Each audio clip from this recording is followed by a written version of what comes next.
Hi everyone. So the monkey mind in us as the parents and the adults, you might also like to look at the video that I have done on the monkey mind in our children as well, because we all have a monkey mind. It's called our ego self, and it is part of us being human as we've come in here to this experience, to experience fear versus love. And fear is our ego self, love is our higher self. And so ideally we're going from our life from our higher self. When fear comes in though, our ego selves try to jump on that and keep us safe from feeling all these big negative emotions. And so you can imagine all the times in our life where we've had any type of jealousy, rage, guilt, frustration, all of those different experiences through our life, we've shoved it down unless we've expressed it at the time, which obviously you can probably admit we haven't done every last one. And so our ego self is keeping that there so that we don't explode all of a sudden and nearly blow our heads off with all the emotion that might come up in one hit. But the thing is, our monkey mind then starts to point the finger out at everyone else. It wants to make excuses. It wants to make rationalizations, justifications. It wants to put it outwards so that we don't turn inwards. And so that can lead to some tricky times for us with our partners, with our children, and of course with family, friends, any health professionals, doctors, daycare staff, schooling staff, the whole bit, the postman, whoever it is. And so the idea is that we start to recognize where our monkey mind, our ego self, is stepping in and making these excuses, rationalizations, finger pointing and blaming, all of that monkey mind stuff.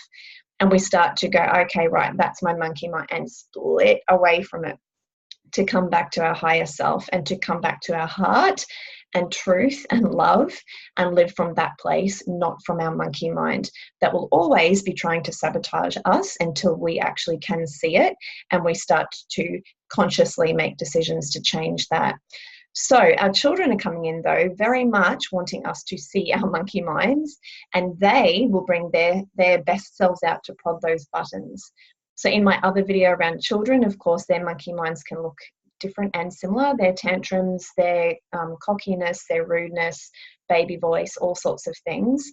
Watch that video. That can be their monkey mind prodding at us. And particularly when we don't respond well to it, of course, then that's our monkey mind jumping back in. And so the idea for us is to start to see these things shining at us, to let go of that.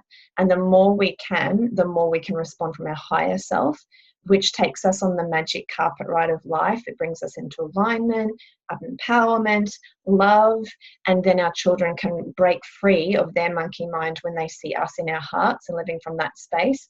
They can then come back into that space too and literally reflect it energetically. So what we have inside, what we're carrying inside emotionally, anger, guilt, frustration, rage, all of those things that can come from childhood, but also particularly from our children's birth onwards, there's a lot of emotion that gets stored there in different experiences from pre-birth but birth onwards that we never have had the chance or the encouragement to express.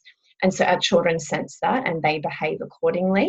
And so it is a very big project, but it's a very important one for us to start to see where are we acting from our monkey mind, our ego self.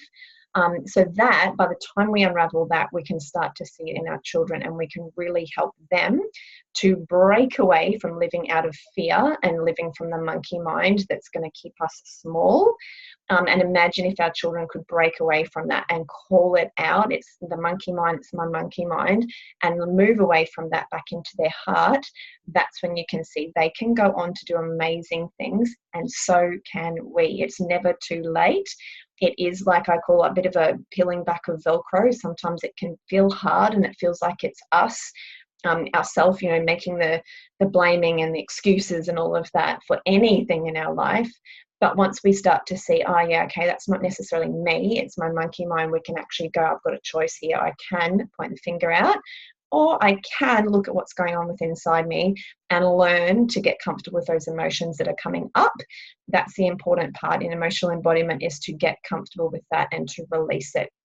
And once we do that, the monkey mind doesn't have such a big job to keep it all firmly hidden down. And then, because it doesn't have to be holding all this stuff and making excuses and rationalizations to make sure we look at the external and not within, all of a sudden we can look within and we can go, oh my gosh, I can't believe I'm doing this. Oh my gosh, I don't have my values aligned. Oh my gosh, look at my life balance. It's not on track. And that's when we start to get the energy and the motivation and the clarity to make changes in our life. So I hope this has been helpful. I do have a Monkey Mind course that you can sign up for, whether it's to sign up for or put your name on the notification list for the next round. Go for it. It's really important work. It comes back to fairly simple things. And then we are also supporting our children to become aware of their own monkey mind as well. We are the generation holding space to heal ourselves and also educate our children and hold that space for them to grow up in their heart space and not from the fear space that we were all brought up mostly in. So nice to see you, and I'll see you again. Bye.